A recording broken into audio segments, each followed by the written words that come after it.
అందరికీ praise lord. బాగున్నారా? యేసయ్య వాక్యం కొరకు ఎదురు చూస్తున్నారా?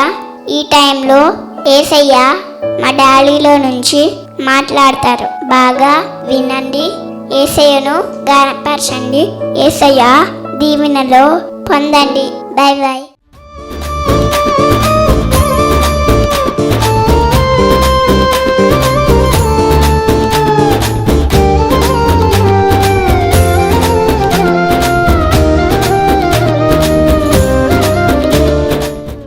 గొప్ప ఆలోచనకర్త అండి అన్నారు కదా. ఈ ఆలోచన మానవులు లేదు నేటి దినాలు. తొందరపాట్లు, అన్నిట్లు తొందరపాట్లే. చెప్పండి, ఏంటి చెప్పండి? అన్నిటికి కొంచెం బాగా చెప్పండి. అన్నిటికి తొందరపాట్లే, కంగారు అన్నారు కదా. ఈరోజు ఈ క్షణం, రేపుడితేనో ఈ 2 రోజులు అన్నం కోసం నువ్వు ఆలోచిస్తున్నావు. కానీ నా దేవుడు చెప్తున్న మాట, రేపు పొద్దున నీ ఫ్యూచర్ గురించి ఆలోచించిన దేవుడు ఉన్నాడు. దాని గురించి ఆలోచించాల మానవుడు, దాని గురించి తలంచాల మానవుడు. రేపొద్దుని లోకం విడిచిన తర్వాత ఏంటి? నేను ఈ రోజు నీ కక్షలతో ఉంటే, ఈ పగలతో ఉంటే, ఈ ప్రేమలేని తత్వాన్ని కలిగి ఉంటే, రేపొద్దున వెనకలు వచ్చిన పిల్లలు కూడా అదే వేలు వెళ్తారు, అదే దారిలో వెళ్తారు. నాకు మనశ్శాంతి లేదు, ఆడకి మనశ్శాంతి ఉండదు, ఆడ కూడా రేపొద్దున కొట్టుకుంటారు అని ఇంట్లో ఉన్న పెద్దవాడు ఆలోచించగలిగితే వంకర మార్గం వెళ్ళగలుగుతాడా? ఆలోచనించేయండి. నేను తాగేస్తున్నాను భయంకరంగా, నేను తిరిగేస్తున్నాను భయంకరంగా, నేను తినేస్తున్నాను భయంకరంగా, అయ్యో నేను ఇలాగే లోకంలో ఉండిపోయి ఈ త్రాగుడికి, సిగరెట్లకి, ఇట్లా అన్నింటిలో బానిస అయిపోతే నా అనారోగ్యం వచ్చేస్తే ఇంట్లో మరలా ఎవరు చేస్తారు? నా పిల్లల్ని ఎవరు చూస్తారు? ఇదిగో ఒకవేళ నాకు ఏదైనా సడన్గా ఏదైనా జరిగితే నా భార్య ఏమైపోతుంది, నా పిల్లలు ఏమైపోతారు? అనాథులు అయిపోతారు కదా, అమ్మ నాన్న లేనోళ్ళు అయిపోతారని అమ్మా నాన్నలు ఆలోచించగలిగితే వాళ్ళు చెడు వ్యసనాలకు బానిసలు అవుతారా?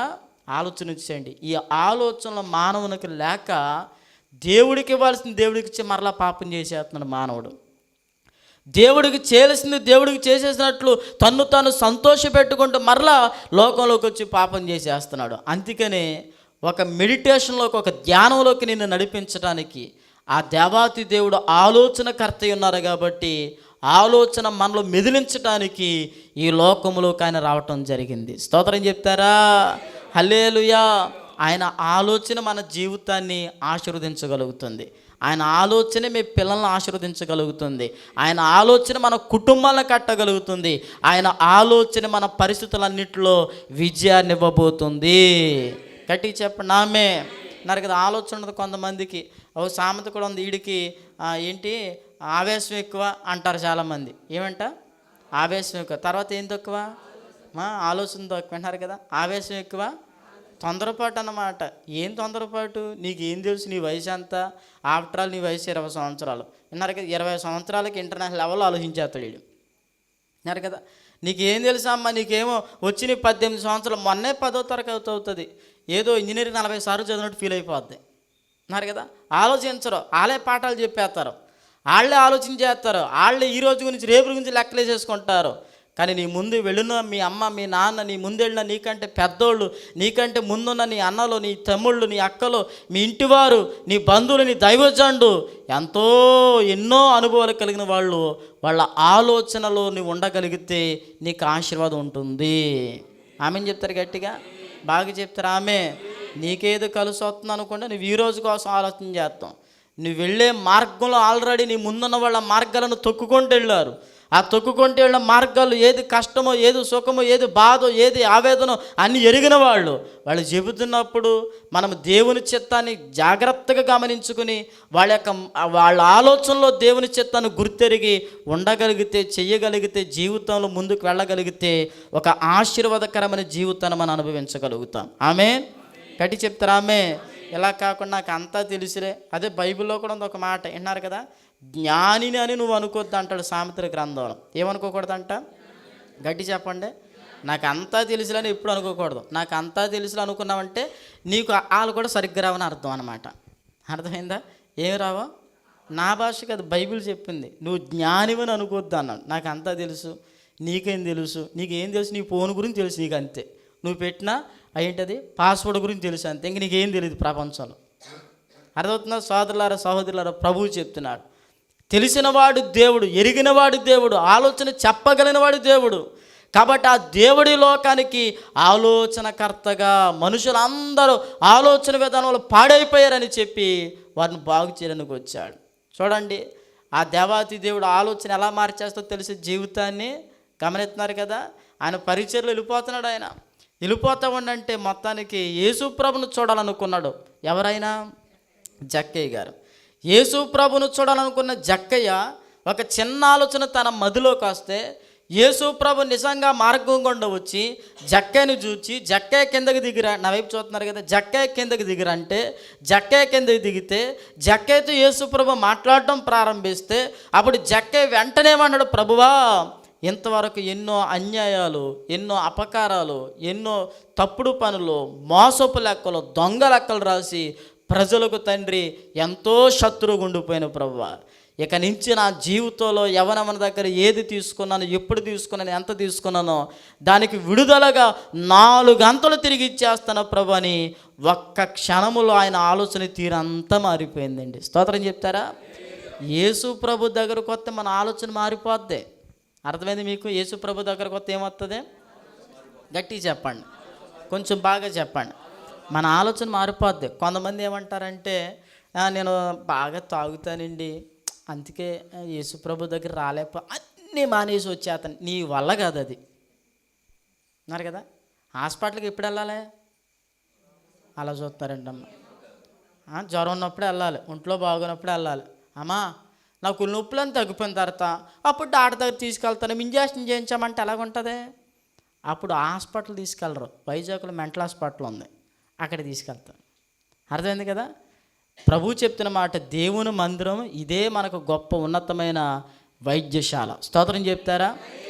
ఆర్థిక వనరులు కలిగిన స్థలం ఇది. స్తోత్రం చెప్తారా? ఇదిగో మన హృదయంలో, మన జీవితంలో, మన కుటుంబంలో ఉన్న ప్రతి చీకటిని తొలగించగలిగిన దైవ శక్తి కలిగిన స్థానం దేవుని మందిరం. స్తోత్రం చెప్తారా? ఆ మందిరానికి నువ్వు ఎలాంటి బలహీనతలో ఉన్నప్పటికీ వస్తే ఆ ప్రభావం నీకు తాగుతుంది అన్నమాట. అన్నారు కదా. ఆ శక్తి మనల్ని అంటుకుంటుంది. దేవాతి దేవుడు ఆ పాటను బట్టో, వాక్యాన్ని బట్టో, ప్రార్థన బట్టో, ఆరాధన బట్టో ఒక నూతనమైన ఉన్నతమైన ఆలోచన నీలో పురుకొల్పి నీ మనసును అంతటిని చేంజ్ చేసేస్తాడు అంతే ఆయన. స్తోత్రం చెప్తారు గట్టిగా. నిన్ను చూసిన వాళ్ళు నువ్వేనా అంటారు అంతే. అన్నారు కదా. ఏమంటారు చెప్పండి, కొంచెం బాగా చెప్పండి. నువ్వేనా అంటారు. అన్నారు కదా.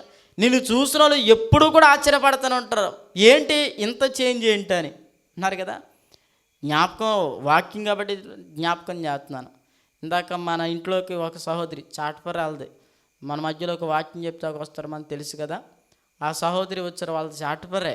9 సంవత్సరాలు మ్యారేజ్ అయిపోయిన తర్వాత ఉన్నారు. ఆ తర్వాత ఏలూరులో ఉంటున్నారు. మళ్ళా కొన్ని రోజులు ఇక్కడ రాబోతున్నారు. బాలేదు కాబట్టి చూడడానికి వచ్చి చాలాసేపు ఉన్నారు ఆ సహోదరి. ఉన్న టైంలో ఈ లోపున కరెంటు పనికి సామాన్లు కలదొస్తే చెంటని పంపించారు అని వచ్చారు. వచ్చిన తర్వాత లోపలికి వచ్చారు, వెళ్ళిపోతుందని చెప్పడానికి. ఆయన చూసి ఆయన వెళ్ళిపోయిన తర్వాత ఆవిడ అవక్క అయిపోయింది. ఇప్పటికీ నాకు కళ్ళుకి అందట్లేదండి అంటుంది ఆవిడ.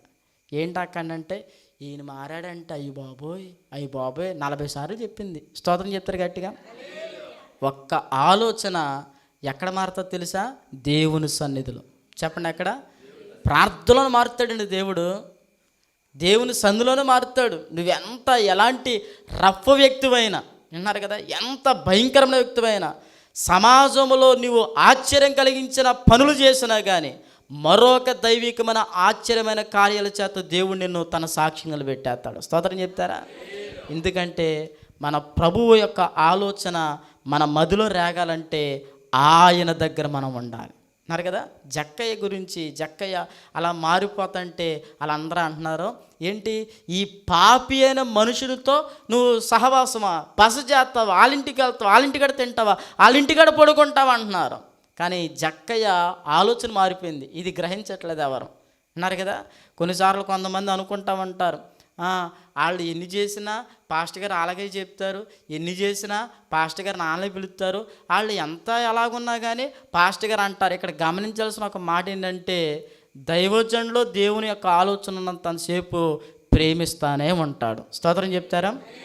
తెలుసుకుంటారులే, ఈరోజు కాకపోతే వాళ్ళు రేపు వస్తారులే, తెలుసుకుంటారు నువ్వు ఓపిక తప్ప. వాళ్ళు ఏదో తెలుసో తెలియకో తొందరబాటుని బట్టో వాళ్ళు వెళ్ళిపోయారు, వ్యతిరేకంగా ప్రవర్తిస్తున్నారని చెప్పేసి దేవుడు కూడా జక్క నీ దగ్గర నేను రావటం ఏంటంటే కనుక జక్కయ్య మారు మనసు పొందేవాడా? జక్కయ్య వల్ల ఎన్ని కుటుంబాలు నష్టపోయాయో ఆ కుటుంబాలన్నిటికీ మళ్ళీ లాభం వచ్చేదా? ఆలోచన చేయండి. జక్కయ్యని దేవుడు అంతగా ప్రేమించి ఆయన ఆలోచన మార్చడం వల్ల ఎంతోమంది కుటుంబాల్లో సడన్గా వాళ్ళు ఊహించని రీతిగా అప్పులన్నీ తీరిపోయి. స్తోత్రం చెప్తారా? గట్టిగా స్తోత్రం చెప్తారా? ప్రభువు చెప్తున్నమాట, ఆయన ఎందుకు వచ్చాడు? ఆలోచనకర్తగా వచ్చాడు. ఏమైనాడు? ఆలోచనకర్త అయినాడు. ఏం చేశాడంటే మన జీవితంలో మనకు మంచి ఆలోచనలు, మీరు ఏం చేయాలో, ఎక్కడికి వెళ్ళాలో, మీ భవిష్యత్తు ఏంటో, మీ పరిస్థితుల్లో తీసుకోవాల్సిన నిర్ణయాలు ఏంటో మీకు అర్థం కావట్లేదా? ప్రభు అన్నమాట ఆలోచనకర్తకు వచ్చిన దేవునికి అప్పగించుకొనగలిగితే ఆయన ఆలోచనలు మీ జీవితాలు, మీ కుటుంబాలు, మీ పరిస్థితులన్నింటినీ గొప్పగా మార్చబోతున్నాయి. స్తోత్రం చెప్తారా? బాగా చెప్తారా? హల్లెలూయా. ఆయన ఆలోచనలు అతి గంభీరములు అన్నారు కదా. ఆయన ఆలోచన ఏంటి చెప్పండి, కొంచెం బాగా చెప్పండి. అతి గంభీరములు. ఆయన ఆలోచనలు ఇదిగో గురించి వాక్యం చెప్తున్నమాట చాలా లోతైనవి అంటండి. ఏంటంటే చెప్పండి, మనకు అర్థం కావి కొన్నిసార్లు. అన్నారు కదా, దేవుడు ఏంటి ఇలా చేయమంటున్నాడు, ఎలాగెళ్ళమంటున్నారు ఏంటి, అలాగుండమంటున్నారు ఏంటి అంటే ఈ రోజున అది ఒక ఇరుకుగా కనబడవచ్చు, ఈ రోజున అది ఒకవేళ కొంచెం ఒత్తిడి కనిపించవచ్చు, కానీ రేపొద్దున దానివల్ల నీ ఇల్లు, నీ జీవితం బహు ఆనందంగా కట్టబడబోతుంది. ఆమేన్. గట్టిగా చెప్తాం ఆమేన్. ఇంకా బాగా చెప్తాం ఆమేన్. స్తోత్రం చెప్తారు. హల్లెలూయా. ఇదిగో అబ్రహాము తీసుకున్న ఒక చిన్న ఆలోచన ఇదిగో విశ్వాసులు అందరికీ తండ్రిగా మార్చేసింది. అవును కదా. ఏమన్నాడు అబ్రహాము గారితో ప్రభు? అయ్యా, నీవు నీ పరిస్థితులన్నిటిని వదిలిపెట్టి నేను చూపించే దేశానికి వెళ్ళు, నేను వెళ్ళమన్న చోటకి వెళ్ళు అన్నారు. అంతే.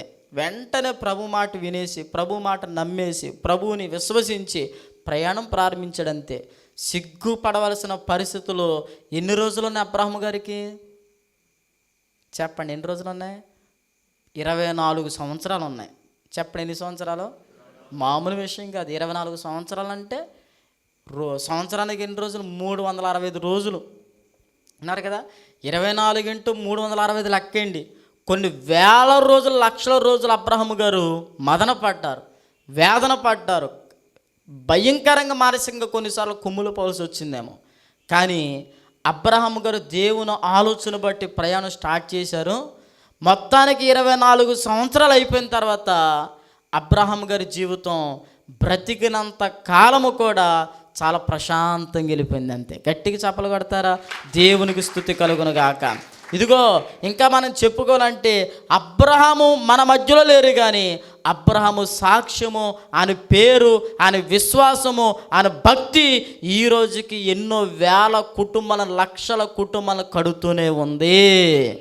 ఆమె ఏంటమ్మా నీకు అంత విశ్వాసం అని అడిగితే కొంతమంది ఏం చెప్తారు? ఆనాడు దైవజనుడు ద్వారా అబ్రహాము జీవితం నుంచి ప్రభు మాట్లాడారండి. ఆ అబ్రహాము జీవితాన్ని మార్చేసింది. ఏం మార్చేసింది? అబ్రహాం జీవితం ఏం మార్చేసింది? అబ్రహాముని ఒక ఆలోచన మార్చేసింది. యేసు ప్రభుల వారు ఆలోచనకర్తకు వచ్చారు. అందుకనే ప్రభువు చెప్తున్నమాట, మన ఆలోచనలు సరిగ్గా ఉంటేనే మన జీవితం బాగుంటుంది అన్నారు కదా. మన ఆలోచనలో గట్టి చెప్పండి, బాగా చెప్పండి, మన ఆలోచనలో బాగుంటేనే మన జీవితం సరిగ్గా ఉంటుంది. తొందరపాట్లు, కంగారు, ఆవేశం ఇవన్నీ పనికిరావు జీవితంలో అన్నారు కదా. ఇవన్నీ జీవితంలో పనికిరావు. ఈరోజు నీకు అంత బాగుందని నువ్వు అనుకోవచ్చేమో, రేపు పొద్దున పరిస్థితులు ఎప్పుడు, ఎక్కడ, ఎందుకు, ఎలాగ చేంజ్ అయిపోతాయి, మారిపోతాయి మనకు తెలియదు. అందుకనే దేవుని ఆలోచన మనకి, మన కుటుంబాలకి, మన పరిస్థితులకి క్షేమము. స్తోత్రం చెప్తారా? ఆయన ఒక్క ఆలోచన మన జీవితాన్ని తారుమారు చేసేస్తుంది అంతే. అందుకని ఆయన ఆలోచనకర్తగా భూలోకంలోకి వచ్చాడు. తర్వాత మూడో మాట అక్కడ మనం చదువు, ఆయన ఏమై ఉన్నారు, ఎందుకు వచ్చారు, ఏం చేస్తారు, ఏం చేస్తున్నారు అడిగితే కనుక అక్కడ రాయబడిన మాట బలవంతుడైన దేవుడు ఆయన. చెప్పండి, ఏ దేవుడు ఆయన? కొంచెం బాగా. మొదటిది ఏంటి చెప్పండి? మీ జీవితంలో ఏం చేస్తారు ఆయన? ఆశ్చర్యం. రెండోది ఏంటి చెప్పండి? ఆలోచనకర్త. మన జీవితంలో ఏం చేస్తారు ఆయన? ఆలోచనలు చెప్తారు. మూడో మాట ప్రభువు చెప్తున్నారు, ఆయన బలవంతుడైన దేవుడు. ఈ లోకంలో ఎలా పుట్టారంటే ఆయన బలవంతుడిగా పుట్టాడు. చెప్పండి, ఎలా పుట్టాడు? బలవంతుడికి పుట్టాడంటే ఆయన బలం మామూలు బలం కాదు. ఎక్కడ బలవంతుడికి పుట్టాడండి? చిన్న పశువుల సత్రంలో ఉన్నాడండి. ఆయన్ని పశువుల తొట్లో పరుండు పెట్టాడేంటండి? ఆయనకు డబ్బు బలం లేదు అంటారు చాలామంది. ఆయనకి బలం ఏంటండి, ఆయనకి సరిగ్గా బట్టలు కూడా లేవు కదా అంటారు కొంతమంది. ఆయనకి ఎక్కడ ఆర్థిక బలం ఉంది ఏంటి, ఆయనకి ఉన్న ఆస్తుపాస్తులు ఏమన్నా ఆయన ఒకసారి అడిగితే ఇదిగో ఆకాశ పక్షులకి ఏమున్నాయి, గూళ్ళు ఉన్నాయి, కానీ మనుష్య కుమారుడు తలవాల్చుకోవడానికి స్థలం లేదన్నాడు. ఆయన ఆస్తిపరుడా, ఏం బలం ఉందండి ఆయనకి అని అంటారు కొంతమంది. ఇంకొంతమంది అనుకుంటారు ఆయనకి వెనకాల ఏమన్నా బ్యాక్గ్రౌండ్ ఉందంటే వాళ్ళ పేరెంట్స్ అంటే మరియా యోసేపు గారు కూడా ఇదిగో మధ్యతరగతి కుటుంబమే కదా, వాళ్ళ బ్యాక్గ్రౌండ్ ఏంటంటే ఆయన ఏ విషయంలో బలవంతుడు అని ఇంకొంతమంది అనుకుంటారు. ఇంకొంతమంది అనుకుంటారు ఆయనకి ఏ బలం ఉంది, శరీర బలం ఉందా, ఆ శరీర బలాన్ని బట్టి ఒక వ్యక్తిని గుద్దాడా, కొట్టేశాడా, ఒక ఏలుతోటి చంపేశాడా అంటారు చాలామంది. నా ప్రభువు చెప్తున్నాడు ఆయన బలము ప్రత్యక్షమైనది కాదు, పరోక్షమైన బలము కలిగిన వాడు ఆయన. గట్టిగా చెప్పండి, ఏ బలం చెప్పండి? పరోక్షమైన బలం అంటే కనబడదు ఆయన బలం, కానీ బలమైన కార్యాలు చేస్తుంది ఆయన బలం. జాగ్రత్తగా గమనించండి. ఆయన పుట్టినది ఇదిగో ఒక చిన్న స్థలంలో, ఆయన పరుండ పెట్టబడినది పశువుల సత్రంలో, ఆ పశువుల తొట్టులైనప్పటికీ కూడా రాజులు సహితము, జ్ఞానులు సహితము, గొప్ప గొప్ప వారి సహితము వచ్చి వారికున్న ధనమంతా, బంగారం అంతట్లో కొంత యేసు ప్రభుల వారికి అర్పించేశారు. స్తోత్రం చెప్తారా? బంగారం ఎవరికి ఇస్తారో? గొప్ప వాళ్ళకి ఇస్తారా, పేదోళ్ళకి ఇస్తారా? చెప్పండి. గొప్ప వాళ్ళకేగా. సాంబ్రాణి ఇదిగో యేసు ప్రభు పుట్టినప్పుడు అర్పించబడిన ఆ ప్రతి విధమైన స్తుతి నైవేద్యాలు, ఆరాధనలు, స్తోత్రాలు ఎవరికి జరుగుతాయి? పేదోళ్ళ ఇంట్లో పిల్లలు పుట్టాడు అనుకోండి, వెళ్తారు, చూస్తారు, బాగున్నారు, తాతలాగా ఉన్నాడు, మామల హీ హూ అనేసి వెళ్ళిపోతారు అంతే. అదే గొప్పల ఇంట్లో పిల్లలు పుడితే ఊరు పండగే. యేసు ప్రభు పుట్టినప్పుడు అక్కడ అంతా పండగ వాతావరణం, ఎందుకంటే ఆయన బలవంతుడు. స్తోత్రం చెప్తారు గట్టిగా. దేవుని సంగమా గమనించడానికి ఇంకా ఎలా బలవంతుడు తెలుసా? చాలామంది ఏమంటారు తెలుసా, ఆయనకి ఏముందండి, ఆయన దగ్గర డబ్బులు ఉన్నాయంటే ఒకసారి అన్నారు శిష్యులు, ప్రభువా మనం బతుకుతున్నాం కదా, పన్ను కట్టాలి, మరి మనకి అదేంటి అది వచ్చింది, ఏంట్రా అది వస్తుంది, రసీదు వచ్చింది, మరి మన అర్జెంటుగా పన్ను కట్టాలి, ఏం చేయాలి ప్రభు అన్నారు. మరి మనం ధనవంతులం కాదు కదా ప్రభు, ఏ బలం లేదు కదా ప్రభు అన్నట్టుగా మాట్లాడుతుంటే కంగారు పడకండి, ఆగండి అన్నారు. వెంటనే ప్రభు ఒకసారి అంటూ మాట్లాడుతూ, పలానా చోటకలండి శాపం ఉంది, శాపం పట్టుకోండి, నోరు తెరవండి, దాంట్లో డబ్బులుంటే డబ్బులు తీసుకుని ఎవరికి ఎంత కట్టాలో కట్టేనాడో. నిజంగా అలాగే శిష్యులు చేసేసారు. స్తోత్రం చెప్తారా? కనపడే డబ్బులు చెప్పండి, కనపడే డబ్బులు ఆయన దగ్గర ఎంత ఉన్నాయంటే నా దగ్గర ఏమున్నాయి అంటాడు అంతే. పాస్టర్లు కూడా అంతే, దైవజనులు కూడా ఏమున్నాయండి మీ దగ్గర ఏముండవు, కానీ అన్నీ జరిగిపోతాయి. స్తోత్రం చెప్తారు గట్టిగా. చేతుల పైకి చెప్తారా? బ్యాలెన్స్ ఎంత ఉందంటే బ్యాలెన్స్ ఏమి లేదని చెప్తారు, కానీ అన్నీ దేవుడు జరిగించేది. బ్యాలెన్స్ లేకుండా ఇది ఎలా జరుగుతుంది, ఎక్కడి నుంచి తెస్తున్నారు, ఏది మీరు చెప్పట్లేదు, అబద్ధం ఆడుతున్నారు, సీక్రెట్ ఫారెన్ సపోర్ట్ ఉంది మీకు అనుకుంటారు. అవును, పరమ ఫారెన్ అయిన దేవుని దగ్గర నుంచి సపోర్ట్ ఉంది మనకి. స్తోత్రం చెప్తారా? హల్లెలూయా. ప్రభు చెప్తున్నాడు, దైవజనంగమా మనందరి జీవితాల్లో గమనించాల్సిన ఆయన బలము అందరికంటే అన్నిటికంటే అతీతమైనది, పరోక్షమైనది, కనబడే బలం కాదు అది. అన్నారు కదా, ఆయన చేతులతో ఇదిగో శరీర దారుఢ్యాన్ని కలిగి, బలాన్ని కలిగి, కండలు పెంచుకున్న బలం కాదు. ఆయన ఒక్క మాట మాట్లాడితే చచ్చిపోని లేచిపోరండి, అది బలం అంటే. కొట్టని చప్పట్లు గట్టిగా. అన్నారు కదా, ఏమనుకోకండి, ఎంతలా ఉండి ఇదిగో ఈ స్టేజ్ అంతా పట్టణంత లావుండి ఒక వ్యక్తి ఉన్నాడు అనుకోండి, అన్నాడు కదా, ఆ వ్యక్తి ఉండి ఎరా చచ్చిపోయినాడు దగ్గరికి వెళ్ళి నేను బలవంతుడు లేగరా అంటే లేస్తాడు. అవసరమైతే దెయ్యం లాగుని ఇంటి దాంట్లో లాగేస్తాడు. అర్థమైంది కదా. ఇలాగ సన్నగుండి నేను సన్నగున్నా కానీ ప్రపంచాన్ని ఎలుబడి చేసేస్తాను అన్నారు అనుకోండి, ప్రపంచాన్ని ఎలుబడి చేసిన వాడి దగ్గరికి ఆ శవం దగ్గర తీసుకెళ్ళి ఎలుబడి చేసేస్తున్నావు కదా, ఈ లేపంటే లేపేస్తాడా? లేపరండి. యేసు ప్రభు బలం ఏంటనుకుంటున్నారు? ఆయన మాటలోనే బలం ఉంది. స్తోత్రం చెప్తారా? ఆయన కంటి చూపుల బలం ఉంది. ఆయన చెయ్యి వేస్తే రోగాలు పారిపోయి, ఆయన ఒక్కసారి నోరు తెరిచి పలికితే దయ్యాలు విలవల్లాడిపోయి. గట్టిగా చప్పలు కొట్టండి, దేవునికి స్తుతి కలుగునుగాక. అందుకనే ఆయన బలవంతుడైన దేవుడు. ఆయన మాట్లాడితే జీవితాలు కట్టబడ్డాయి, కుటుంబాలు కట్టబడ్డాయి, పుస్తకాలు చదివేస్తున్నారు, కౌన్సిల్ దగ్గరికి వెళ్తున్నారు, పెద్దల మధ్యలో కూర్చుంటున్నారు, కుటుంబాలు కట్టబడతల్లా. కానీ యేసు ప్రభు మాట్లాడుతుంటే ఇదిగో ఎన్ని భయంకరమైన తత్వపు ఆలోచనలు మానవుని హృదయంలో ఉన్నా అవన్నీ కరిగిపోతున్నాయి. అదిండి దైవికమైన బలం అంటే. స్తోత్రం చెప్తారా? అంత బలవంతుడైన దేవుడుగా ఈ లోకంలో ఎందుకు పుట్టారంటే మనందరి జీవితాల్లో మన బలవంతులుగా ఉంచడానికి. ఆమె చెప్పండి గట్టిగా. ఆయన పిల్లలమైన మనం అందరం కూడా బలవంతులమే. ఎందుకంటే మానవుని జీవితంలో ఒక ఒక ఒక రకమైన పిరికితనం అపవాది అయిన సాతానుడు పుట్టించేశాడు. ఏ రకమైన పిరికితనం? నువ్వు ఇంతే, నువ్వేం చేయలేవు, నీ వల్ల కాదు, నువ్వేం సాధించలేవు, నువ్వు కుంటిదానివి, నువ్వు గుడ్డోడివి, నీకు చదువు రాదో, నీకు ఉద్యోగం రాదో, ఇలాంటి ఆలోచనలు మానవుని మధ్యలో అపవాదికుడు పుట్టించేసి, ఇదిగో నీవు ఈ యొక్క భయంకరమైన పరిస్థితి నుంచి విడిపించబడాలంటే, నీ శాపం పోవాలంటే, నీ కీడు పోవాలంటే, నీ దరిద్రత పోవాలంటే, నీ శని పోవాలంటే, నీ పితరులు చేసిన పాపముల ఫలము నీ మీద నుంచి పోవాలంటే నువ్వు అది చేయాలి, నువ్వు ఇది చేయాలి, నువ్వు అన్ని ఖర్చు పెట్టాలి, ఇన్ని ఖర్చు పెట్టాలి, అక్కడికి వెళ్ళాలి, ఇక్కడికి వెళ్ళాలి. ఇలాంటి ఒక భయంకరమైన ఆలోచనలతోటి అపవాదిగాడు ప్రతి ఒక్కరి మనసును బలహీనపరిచేశాడు. ఏం చేశాడు చెప్పండి, గట్టి చెప్పండి, బలహీనపరిచేశాడు. అందుకని యేసు ప్రభుల వారు ఈ లోకంలో మనకి ఏం చేస్తారంటే, నువ్వెవ్వడికి భయపడక్కర్లా అన్నావు కదా. ఇదిగో లోకములో ఉన్నవాడి కంటే నీలో ఉన్న దేవుడు గొప్ప దేవుడు. చెప్పండి గట్టిగా స్తోత్రం. దేవునికి స్తుతి కలుగునుగాక. ఆ దేవుడు ఈ లోకములో ఇదిగో నీ మదిలో, నీ హృదయములో, ఇంట్లో ఉండగా ఈ లోకములో ఏది నేనేమి చేయజాలదు. ఆ ప్రభు అయిన తండ్రి చెప్తున్నాడు, నువ్వు బలవంతుడువు, నువ్వు బలవంతురాలువు. ఏ విషయంలో కూడా నువ్వు కృంగిపోని అవసరం లేదు, ఏ విషయంలో నువ్వు నిరుత్సాహపడని అవసరం లేదు. డబ్బు లేదనుకోకు, ఇల్లు లేదనుకోకు, నేనేమి చేయలేకపోతున్నాను అనుకోకు, నాకేమి రావట్లేదు అనుకోకు, నా వల్ల ఏమి కావట్లేదు అనుకోకు, నేనేమి సాధించలేకపోతున్నాను అనుకోకు.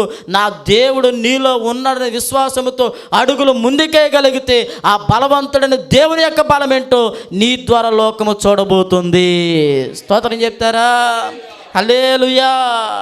మనము చాలామంది వారి జీవితాల్లో దేవుడు వాళ్ళకి ఎంతో హోదా ఇచ్చినా కానీ వాళ్ళే నేను జీరోనండి ఏమంటారు చెప్పండి, గట్టి చెప్పండి. మనం జీరోలం కాదు, యేసయ్య నామములో హీరోలం మనం. గట్టి చెప్పరే, చెప్పండి. మనం ఎవరని చెప్పండి. సైతానుగాడు వచ్చేసి అయిపోయింది నీ పని, అయిపోయింది నీ పని, ఒక శ్రమ ఏదో బాధ ఏదో పెట్టేసి ఇంకింతే అంటాడు. అంత లేదు అనాలి మనం. అన్నారు కదా, ఇంతే కాదు ఇంకా ముందు చాలా ఉంది నీకు చూపిస్తాను అనాలి. స్తోత్రం చెప్తారు గట్టిగా, చేతుల పైకి చెప్తారా? హల్లెలూయా. ప్రభువు చెప్తాడు, దేవుని ప్రజలారు ఈ లోకములో ఈ బలవంతుడైన దేవుడు ఎన్ని బలమైన కార్యాలు చేస్తాడో తెలుసా? మనతో ఉంటే మన జీవితాల్ని ఒక సాక్షార్థంగా మార్చేస్తాడు ఆయన. చెప్పండి, ఎలా మార్చేస్తాడు? గట్టి చెప్పండి. సాక్షార్థంగా మార్చేస్తాడు. ఆ చేపలు పట్టుకుని, వలలు పట్టుకుని, ఆ నావల చుట్టూ తిరిగి ఎప్పుడు నీసు కంపు దగ్గరుండే పేతురు యోహానులోకి ఆత్మదేవుడు ఇదిగో ఆయన ఆత్మశక్తితో నింపిన వెంటనే వారు అడుగు పెడుతుంటే అద్భుతాలు జరిగిపోయినాయి, వారు మాట్లాడుతుంటే అద్భుతాలు జరిగిపోయినాయి. ఇదిగో నా దేవుని సంగమా, వాళ్ళ జీవితాల్లో నోరు తెరిచి ప్రసంగిస్తాడంటే దొంగలు, ద్రోహులు, మూర్ఖులు పశ్చాత్తాపడి ప్రభు పాదాల దగ్గర పడిపోయారు. స్తోత్రం చెప్తారా? అదే ఆయన బలం, ఆత్మబలం. ఆ బలం మనలోకి వచ్చేస్తే నీలో నిరుత్సాహం రాదు. చెప్పండి, ఎవరా చెప్పండి. నాకేం అవ్వట్లేదు, ఎంతకాలం అయిపోయిందని కంగారు పడొద్దు. నీలో దేవుని బలం ఉందని నమ్మాలంతే. ఆయన నీకు బలమవడానికి వచ్చాడు. అందుకని పౌలు ఏమన్నాడు, నన్ను బలపరచువాని ఎందే. ఇదిగో నాకు ఎంత రోగమున్నా నన్ను బలపరిచే దేవుడు నాకుండగా, నేను ఎంత బలహీనుడైనా నన్ను బలపరిచే దేవుడు నాకుండగా, నన్ను ఎంతమంది చంపేయాలని చూస్తున్నా నన్ను బలపరిచే దేవుడు నాకుండగా, నాకు ఎంత పరిస్థితులు ప్రతికూలంగా ఉన్నా నన్ను బలపరిచే దేవుడు ఉండగా నేను ఏదైనా చేయగలుగుతానన్నాడు ఆయన. స్తోత్రం. అదే పలకాల మనం కూడా. అన్నారు కదా, ఇక్కడితో అయిపోయింది అనుకోకుండా ఒక చిన్న బాధనో, కష్టాన్నో, నిరుత్సాహాన్ని, ఆవేదనో, శ్రమను పట్టుకుని ఇదిగో నాకు ఏది ఉన్న ప్రతికూలత నన్ను బలపరిచే దేవుడు ఉండగా నేను ఎక్కడ దాకా వెళ్ళిపోతాను, ఏదైనా చేసేస్తాను, ఏదైనా పొందుతాను, ఏదైనా అనుభవించగలుగుతాను, నేను కోరుకున్నది నాకు దక్కుతుంది, నేను అడుగుతున్నది పొందుకుంటాను అని ధైర్యంతో మన విశ్వాసాన్ని దేవుని యొక్క బలం మీద మనం సంపూర్ణంగా ఆనుకునేటట్లుగా కనపరచగలిగితే అద్భుతమైన జీవితాన్ని అనుభవించగలుగుతాం. ఆమెం చెప్తారు గట్టిగా, కొంచెం బాగా చెప్తారా? ఆ బలవంతుడని దేవుడు మన జీవితాల్లోకి వస్తేనండి, ఆ బలవంతుడని దేవుడు మనతో ఉంటేనండి అసాధ్యమైన కార్యం దేవుడు సాధ్యపరిచేస్తాడు. చెప్పండి, ఏం చేస్తాడు? గట్టి చెప్పండి. అసాధ్యమైన కార్యాలు. అప్పుడు దాకా దొంగలాగా ఉన్నాడు, అంటే ఖైదీలాగా ఉన్నాడు. దేవుడు అంటే పన్నోళ్ళలాగా ఉన్నాడు, దేవుడు అంటే గిట్నోళ్ళలాగా ఉన్నాడు. దేవుడి పేరు చెప్తే చంపేసేవాడు, ఈడ్చుకొని వెళ్ళిపోయాడు. ఎవరైనా సౌలు గారు ఎప్పుడైతే దేవుని బలం ఆయనకి తగిలిందో ఆ దమస్కు మార్గంలో ఒక దెబ్బ కొట్టాడు, కింద పడిపోయాడు, విలవిల కొట్టుకున్నాడు. ప్రభువా నువ్వు ఎవడం అంటే ఆయన అన్నారు, నీవు హింసించుచున్న యేసుని అన్నాడు.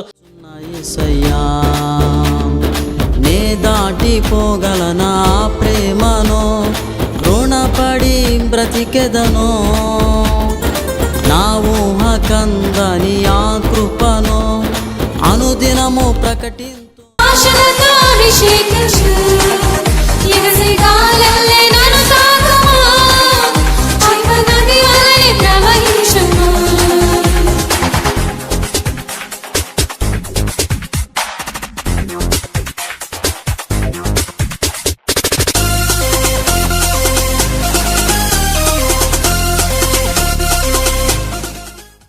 సత్యం కొరకు ఎదురు చూస్తున్నారా? యేసయ్యలో ఆత్మీయంగా ఎదగాలనుకుంటున్నారా? యేసయ్య మహిమ కార్యాలు చూడాలనుకుంటున్నారా? కష్టములు, వ్యాధులు, బంధకములు, చీకటి క్రియలు, చెప్పుకోలేని సమస్యలు వేధిస్తున్నాయా? శాంతి, సమాధానం, సంతోషం, రక్షణ, విడుదల, ఆశీర్వాద జీవితం కొరకు ఆశ కలిగి ఉన్నారా? మీకొక గొప్ప శుభవార్త. అందరికీ ప్రేమపూర్వక ఆహ్వానం. చాటపర్రు మన్నా సంఘంలో జరుగుతున్న ఆరాధనలకు మిమ్ములను, మీ కుటుంబాలను ప్రేమతో ఆహ్వానిస్తూ ఉన్నాం. గమనించండి, మీరు ఇంకా ఆధ్యాత్మికంగా ఎదగాలని, దైవికమైన వాక్యపు లోతుల్లోకి దేవుని పరిశుద్ధాత్మ సన్నిధితో నింపబడుతూ దైవరాజ్యం కొరకు కడవర కాలంలో సత్యమైన బోధలు నిలుచుచ్చు మీరు దేవుని రాజ్యం కొరకు సిద్ధపడి ఒక మంచి విశ్వాస జీవితాన్ని కట్టుకోవాలని ఆశపడితే భౌతికపరమైన వ్యాధులతో, బాధలతో, వేదనలతో, కష్టాలతో, శ్రమలతో, సమస్యలతో మీరు నలిగిపోతూ మీకంటూ మీ కొరకు ప్రార్థన సమూహాన్ని కలిగి లేని స్థితిలో మీరు ఉంటే తప్పకుండా చాటపర్రులో జరుగుతున్న ఈ యొక్క పరిచర్లకు మిమ్మల్ని ప్రేమతో ఆహ్వానించుచున్నాం. ప్రతి ఆదివారం ఉదయం 6 గంటల నుంచి 8 గంటల వరకు, అలాగే 9 గంటల నుంచి 11 గంటల వరకు 2 ఆరాధనలు జరుగుతున్నాయి. ప్రతి శుక్రవారం రాత్రి 7 గంటల నుంచి ఉపవాస కూడిక జరుగుతుంది. అలాగనే ప్రతి నెల మొదటి బుధవారం మరి రాత్రి 10 గంటల నుంచి సంపూర్ణ రాత్రి ప్రార్థన జరుగుతుంది. మీ కొరకు దైవోజ్జాలకు మేము ప్రార్థన చేయబోతున్నాం. విశ్వాస సమూహాలతో ప్రార్థనలు చేయబోతున్నాం. దేవుని కార్యాలతో ప్రజలు ఆత్మీయంగా వర్ధిల్లుతున్నారు, భౌతికంగా దీవించబడుతున్నారు. మీ జీవితాల్లో కూడా గొప్ప కార్యాలు పొందాలంటే సమయాన్ని సద్వినియోగపరుచుకుని దైవ సన్నిధికి తప్పకుండా రండి. గుడివాకలంకి వెళ్ళే రోడ్డు చాటపర్రులో ఉన్న యొక్క మందిరానికి మిమ్మల్ని ప్రేమతో ఆహ్వానిస్తున్నాను. దేవుడు మిమ్మల్ని, మీ కుటుంబాలను కృప వెంబడి కృపతో ఆశీర్వదించునుగాక. ఆమేన్.